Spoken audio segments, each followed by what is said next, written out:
semuanya dia baca. Ada Jason Mraz main filmnya. Dia baca juga walaupun nggak main dia. Ya.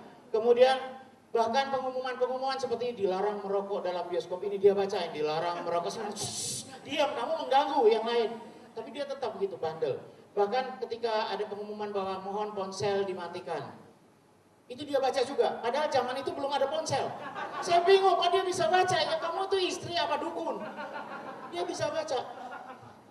Ya, akhirnya saya cerahkan dia karena bukan cuma di awal film dan di akhir film dia baca kredit title, tapi juga sepanjang film berjalan.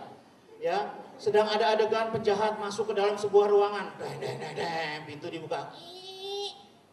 Ya, kemudian penjahatnya masuk, ada kotak. Dia langsung, Pak, apa isinya, Pak.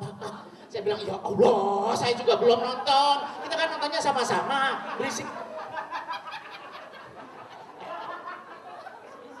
Tapi dia tetap.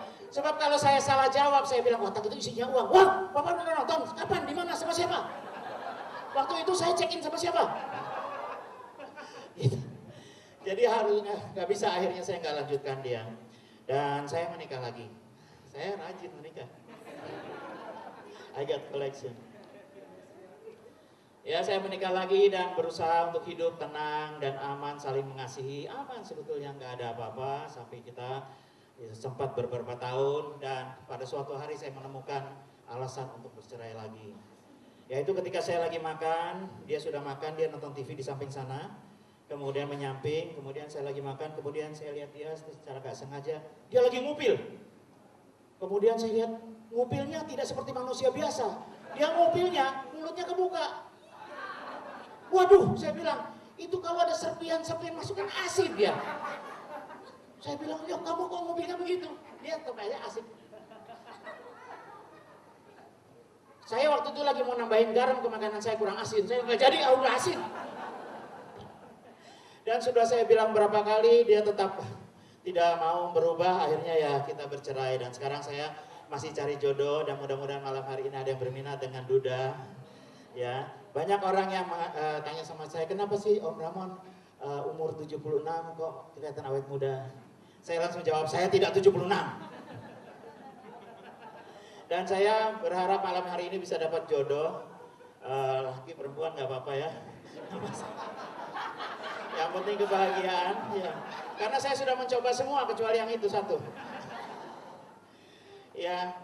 Dan kalau saya dapat jodoh saya hari ini, saya akan, karena saya sangat mencintai stand up comedy, saya akan merubah namanya, apapun namanya dia, menjadi Lady Comedy. Ya. Saya akan ganti namanya menjadi komedi. Panggilannya Kokom. Ya nggak mungkin Memet, apa Didi, kan nggak mungkin ya. Pasti saya itu. Dan seperti tadi saya bilang bahwa kehadiran saya di sini sebetulnya lebih pada misi untuk buku saya yang nanti saya menyediakan diri untuk sign book juga ya bagi semua yang sudah memilikinya barangkali. Dan saya minta dihargai buku itu sebagai sebuah, sesuai dengan judulnya adalah kitab suci. Ya, jadi jangan difotokopi. Kita kan belum pernah lihat Pak Haji atau pastor bawa-bawa Alkitab atau Al-Quran fotokopian kan, belum tentu, belum pernah kan. Jadi tolong buku saya juga jangan difotokopi, ya. Dan hadirin sekalian, saya Ramon Papana, saya seorang komik, ya. Hidup saya penuh dengan komedi, tetapi tidak selalu begitu, ya. Tanggal 31 Januari kemarin saya mengalami tragedi besar dalam hidup saya. Ketika kehilangan putra saya tercinta Ade Namnung, ya dia juga seorang komik, seorang komedian Indonesia, dan itu masih merupakan kesedihan bagi saya sekarang. Saya mohon tepuk tangan yang meriah untuk Ade Namnung. Terima kasih. Dan jokes berikut ini adalah jokes terakhir saya dan dipersembahkan oleh Ade Namnung dan saya untuk Anda semua. Saya sangat mengenal anak saya Ade Namnung. Saya tahu kesukaannya, saya tahu apa yang dia tidak suka. Ya, setahu saya dia paling takut sama setan. Suatu hari saya menghadiri peresmian Hard Rock Cafe di Jakarta. Tengah malam saya terima telepon dari dia. Bapak pulang, aku ketakutan karena di sebelah rumah baru ada yang meninggal.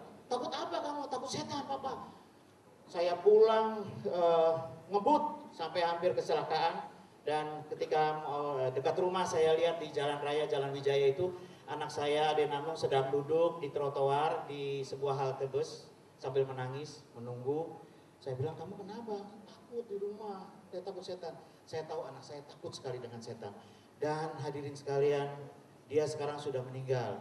Dan dia ada di atas sana. Dan setahu kita kan di atas sana setan semua ya. Saya sekarang tiap hari khawatir bahwa dia sangat takut sama setan di sana. Ya, sebagai anak baik yang rajin sholat dan juga berbakti pada orang tuanya, mungkin Tuhan memberikan kesempatan dia ada di surga, ya, dan menjadi malaikat satu saat. Tapi saya belum pernah lihat malaikat segebut itu. Kalau sampai dia harus pakai sayap, mungkin nggak ada sayap yang ukuran dia ya, ada ukuran kecil, sehingga dia nggak bisa terbang. Akhirnya Tuhan kesel juga, dia pindahin aja ke neraka lah. Di neraka kan banyak yang gendut-gendut, ada jin kan, ada genderuwo, dan banyak gendut-gendut. Ya udah pindahin sana aja. Dan makin takut dia di sana karena di sana setannya serem-serem, pakai tanduk dan sebagainya. Ya. Dan saya pikir kalau sekarang Ade Namung ada di neraka, sudah punya kamar sendiri, ya. Dan saya khawatir dia tiap hari makin takut di sana karena banyak setan.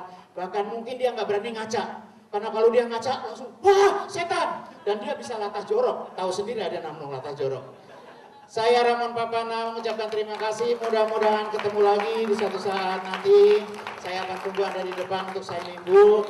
Sekali lagi selamat malam, terima kasih. Hidup stand up comedy Indonesia. Para komik malam hari ini.